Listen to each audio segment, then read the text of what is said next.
Welcome to the Daily Drop on Pro Ball Daily. I'm Mike. And I'm Tara. And buckle up, folks, because we've got some absolute stunners to unpack today.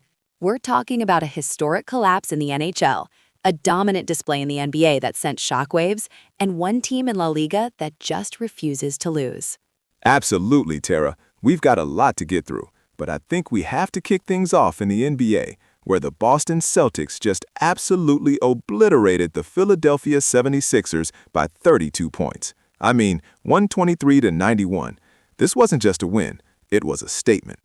A statement? Mike, that was a manifesto. The Celtics dominated every single quarter, every single one. It wasn't a hot start that fizzled. It was a methodical, suffocating performance from tip-off to the final buzzer. I thought the 76ers were supposed to be contenders this year. This makes you question everything about their mental fortitude against top-tier teams. Exactly. This isn't just about a win. It's about the psychological impact. Joel Embiid looked lost. James Harden couldn't get anything going. This Celtics team, currently number 2 in our power index behind the Knicks, is showing why they are legitimate title favorites. That kind of defensive intensity and offensive firepower, combined with a 32-point margin against a rival, that sends a chill down the spine of every other team in the East. It absolutely does. And speaking of our power index, the Knicks still holding that top spot at 74.8 points, with Denver right behind them. But the Spurs at number 4? That's a fascinating development, especially after their 111-98 win over Portland. They're quietly putting together a very impressive season. They really are. San Antonio at number 4 with 68.3 points. I think a lot of people probably didn't have them there at the start of the season. They found a way to win. But the other big score in the NBA, the Thunder absolutely crushing the Suns, 119-84. OKC is number 3 in our power index at 71.8 points. They are young, they are hungry, and they are legitimate. Oh, absolutely. The Thunder are a force, and they show up on our power index for a reason. Shai Gilgeous-Alexander is playing at an MVP level, and that team's energy is infectious. The Suns, on the other hand, are looking a little lost. This isn't the first time they've been manhandled this season. It's concerning if you're a Phoenix fan. It definitely is.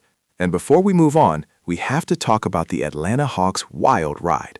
They went 55% in February, a massive 12.1% below their season baseline, only to turn around and go 87% in March, which is a whopping 20% above their baseline.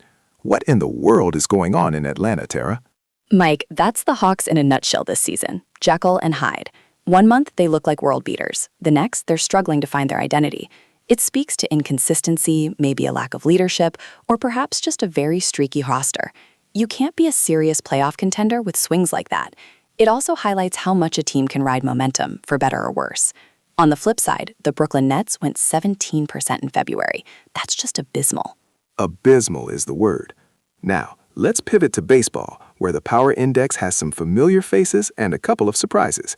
The Atlanta Braves lead the pack at 68.2 points, followed by the Cardinals, Tigers, Dodgers, and Cubs. The Detroit Tigers at number 3, that's a bit of a shocker for some, but they just beat Boston 6-2. And that Tigers win wasn't just any Mike. Dylan Dingler absolutely crushed it with a 75.75 MLB rating in that game. This kid is making a serious name for himself, and it's exciting to see a young player dominate like that. Detroit is clearly building something special if they're already sitting at number 3. I mean, the Dodgers at number 4 and Cubs at 5 are perennial contenders, but Detroit is making a statement. Dingler is definitely one to watch. But let's talk about the Cubs, who edged out the Mets 2-1 in a tight one. It seems like pitching dominated that game. Toronto also put up 10 runs against Arizona, winning 10-4, showing some offensive firepower there.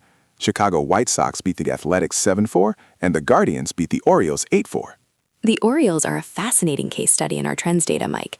They went 44% in March, which was 7.2% below their season baseline. Then, like a phoenix, they soared to 64% in April, 12.4% above their baseline. What do you attribute that kind of hot and cold performance to? I think it's a young team still finding its stride. They have a lot of talent, but consistency is the hardest thing to achieve in baseball, especially with a long season. They probably had some growing pains in March, maybe some key injuries or slumps, but then they clicked in April. If they can maintain that April form, they're going to be dangerous. But you wonder if they can sustain it.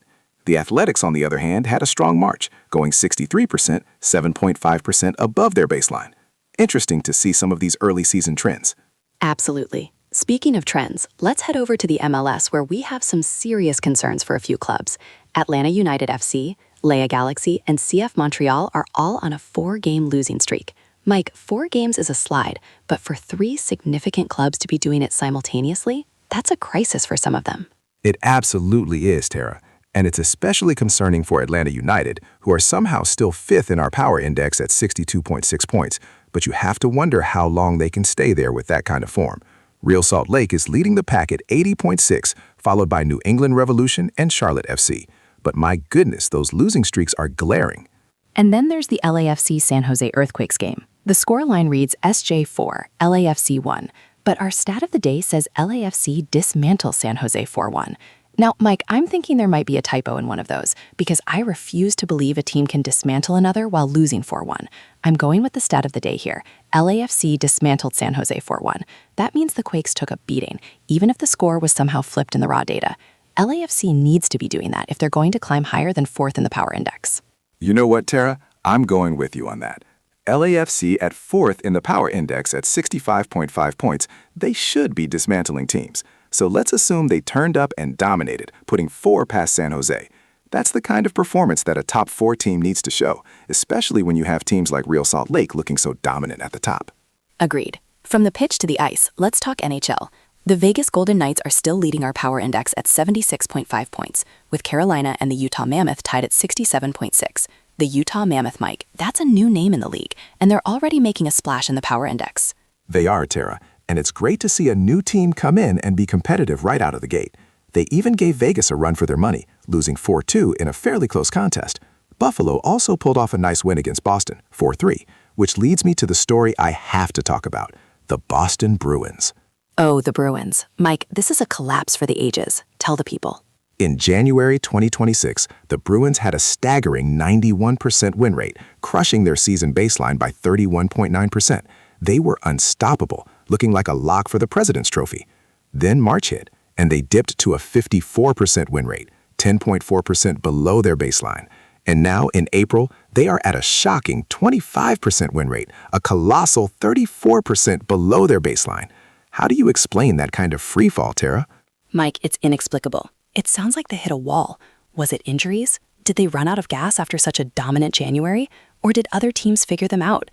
A 91% win rate suggests a peak performance, but to drop to 25% in a few months is a complete unraveling, from top of the league to barely winning a quarter of their games. That's coaching questions, player performance issues, and just a complete loss of team identity. Buffalo beating them 4-3, that's not an upset. That's just the new normal for Boston right now. It's truly shocking. It's absolutely shocking. It's the kind of story that defines a season, for better or worse. Meanwhile, Montreal took down Tampa Bay 4-3, and Colorado edged out LA 2-1 in other close matchups on the ice. Let's cross the Atlanta now, starting with La Liga, where one team continues to dominate. Barcelona is at the top of our power index with an impressive 79.5 points, and it's no wonder why. They're on a 6-game winning streak. They just can't be stopped. 6 straight wins in La Liga, that is pure dominance. They are flexing their muscles, and it seems like Getafe, Mallorca, Alaves, and Villarreal are all fighting for second place because nobody is touching Barca right now.